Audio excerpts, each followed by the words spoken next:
Jumpa lagi bersama kami di channel Arwegil.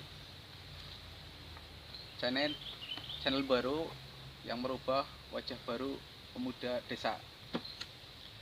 Kali ini saya bersama Pak RT, orang Sunda yang menjadi RT di Kabupaten Tegal, tepatnya di Dukuh Jati Kidul.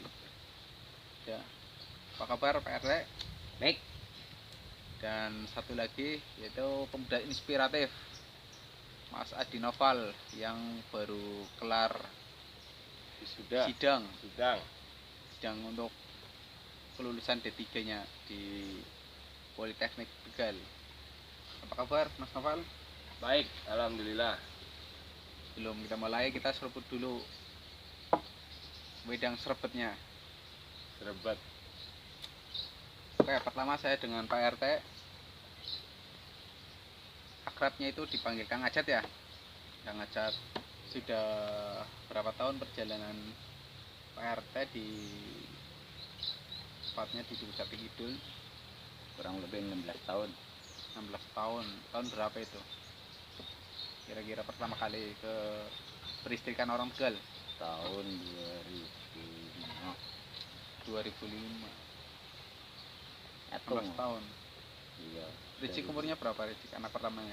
Anak pertamanya 22. 22 berarti 97 harusnya kalau normalnya. Tapi kalau di Dukuh Jati Kidul itu tempatnya 16 tahun. Boleh ceritakan pertama kali datang ke Tegal? Wah, silakan Pak RT. Santai aja, santai. Datang ke Tegal saya karena mempunyai istri orang Tegal. Kebetulan dulu saya kerja di Jakarta. Ya biasa yang namanya anak muda, kalau ada barang bagus ya saya cari. Alhamdulillah saya mendapat jodoh orang Tegal. Tahun 98 akhir saya nikah sama orang Tegal yang bernama Ibu Star ini. Anaknya Bapak Muhid almarhum, ibunya Ibu Sumi almarhum, saudara-saudaranya ya alhamdulillah. Tapi dari lokat-lokatnya itu agak lucu gitu loh. Ngaco. Campuran ya. Lokatnya itu Iya. kadang pakai bahasa Indonesia tapi pakai lokat Sunda ya. Kadang bikin orang ketawa gitu. Apakah itu sengaja atau emang natural seperti itu Pak RT? Itu asli natural karena yang namanya suku atau apa daerah tempat lahir itu nggak mungkin akan hilang, terkecuali kalau yang mau menghilangkan sejarah. Kalau saya itu tetap ingat sejarah dan sayang sama sejarah kita, tak akan sayang. Berarti mempertahankan budaya leluhur ya? Iya. Oke. Terima kasih Pak RT. Dan ini Mas Adi Noval itu adalah yang mau diwisuda D3-nya. Itu perjalanan adalah menjadi tenaga honorer di Dinas Lingkungan Hidup Kabupaten Tegal. Dia aslinya itu dari Kota Tegal. Boleh ceritakan sejarahnya itu akhirnya terjadi ini jadi honorer di Dinas Lingkungan Hidup? Sejarahnya itu saya pertama merantau di Jakarta itu untuk menjadi seorang tentara. Oh, pernah ke Jakarta juga ya berarti ya? Iya, sama. Oh, sama dulu saya juga pernah ke Jakarta, cuma Itu jadi sekarang apa itu? bertahan Di mana itu? di itu daerah petukangan adalah kerjaan. Yang penting halal gitu. Kalau orang kampung kan prinsipnya seperti itu. Terus apa namanya, gagal terus sudah 8 kali bolak-balik di tempat pendaftaran di Jakarta, itu di daerah itu Pademangan, Jakarta Utara. Wah, lumayan tuh daerah panas Iya, itu. pantai ya, daerah pantai. Akhirnya Ya, keterima. akhirnya enggak keterima itu. Ya. Udah 8 kali, udah capek. Mungkin takdirnya bukan di situ Mungkin kali ya. takdirnya bukan di situ. Iya. Barangkali nanti ada takdir yang lebih baik lagi. Amin. Amin. Terus Akhirnya gagal, saya dipanggil ke Tegal sama bapak saya. untuk kuliah. Awalnya untuk kuliah, tapi lama-lama saya berpikir dewasa, malu lah masa minta sama orang tua terus. Karena saya minta cari kerja, tapi orang tua saya suruh masuk di sini, Oh, di itu dinas ya. lingkungan hidup. Awal mula saya bekerja di sini. Jadi gini pemirsa, Masa Dinopal ini salah satu pengelola lumpur tinja di Kabupaten Tegal. Jadi kalau jenengan sering itu ya jaga kebersihan lah, mungkin prinsipnya seperti itu ya. Iya. Apalagi punya program itu biasanya itu di UPTD-nya ya yang ngelola ya. Itu punya program kurangi sampah plastik, banyakin senyum. Senyum. Ini lumayan. Berapa tahun menempuh kuliah itu? Hampir 3 tahun udah mau lulus, alhamdulillah. Bedut tapi tetap diikuti, jadi bisa ngikutin sidang. Makanya kalau orang yang males di pelajaran kuliah itu nggak apa-apa, yang penting ngikutin aja biar sampai lulus. Nurut sama guru, Nurut dosen, sama dosen, dosen, dan dosen. ngikutin temen-temennya. Oh iya, iya. Jangan belandrang sendiri. Kabarnya itu setelah kerja itu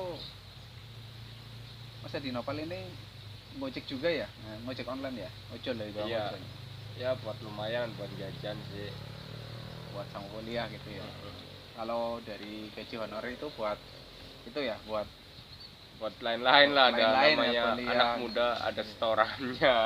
Jadi gini, dia itu selain kuliah biasanya itu ngeband di kafe juga, tapi sekarang agak berkurang karena mungkin menjelang nikah ya katanya ya. Iya, Ya, insya Allah Desember mau nikah dengan dengan Mbak Ajeng ya katanya. Iya, iya. Sempat dikenali sama saya, cuma waktu itu hanya sebentar. Jadi saya itu kurang familiar dengan dia.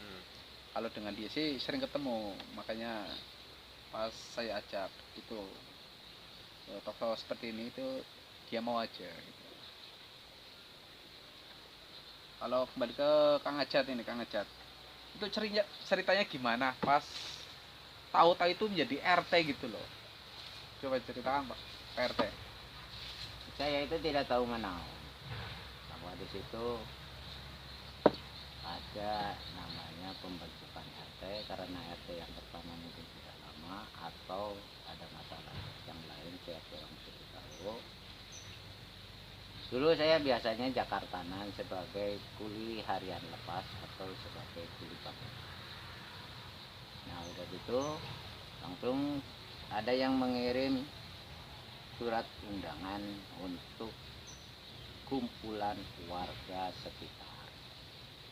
Nah di situ ternyata di dalam undangan itu undangannya sebagai pembentukan ketua RT. Oh gitu ceritanya. Nah, di situ warga sekitar saya itu menunjuk saya. Asli saya itu tidak mau, dikarenakan saya bukan orang pribumi sini. Lebih baik yang menjadi pemimpin atau apa, lebih baik itu orang pribuminya sendiri. Cuma mungkin itu kepercayaan kepada Atau mungkin faktornya itu warga melihat Pak RT itu lucu gitu loh orangnya. Apa seperti itu? Saya kalau melihat di situ itu saya tidak tahu, Atau orangnya koberan gitu karena tidak tahu. Kalau melihat dari sisi atau kronologi saya, memang kalau saya itu orangnya humoris, jujur saja. Kalau melihat dari pendidikan, jujur saja saya itu nol besar. Cuma mungkin nggak tahu ya, itu yang namanya amanat mungkin dari Allah Subhanahu wa Ta'ala, maka saya terima dan saya jalani. Mudah-mudahan apa yang aku jalankan ada dalam ridho Allah Subhanahu wa Ta'ala. amin. Dan bisa konsisten mengikuti perintah-perintah dari atasan saya seperti lurah atau kepemerintahan Desa Duku Jati Kidul yang ada di Kabupaten Tegal. Karena saya mempunyai prinsip. Prinsip saya itu hidup dimanapun saya hidup, tetap saya akan membawa rasa cinta kasih kepada negeri ini, negeri Indonesia. Prinsip saya cuma demikian. Jadi gini, hidup itu adalah membawa rasa cinta kepada negara Republik Indonesia. Salah satu moto yang bagus untuk kalangan muda yang akhir-akhir ini itu rasa nasionalismenya berkurang. Bagaimanapun juga kita lahir di sini, maka pertahankanlah negeri ini. Siapa lagi kalau bukan kita? Kembali ke Mas Adi Noval, untuk planning selanjutnya setelah aku wisuda itu apa? Planning selanjutnya itu ya pengen buka usaha aja sih. Lainnya itu apa, mau mau jadi dewan atau gimana? Nggak pengen? Pengen nanti insya Allah kalau umur 30. Oh itu. Ternyata dia suka juga politik ya. Nah. Ternyata. Saya dari Bagus, kecil bagus. udah ikut politik dari SMP. Udah ikut.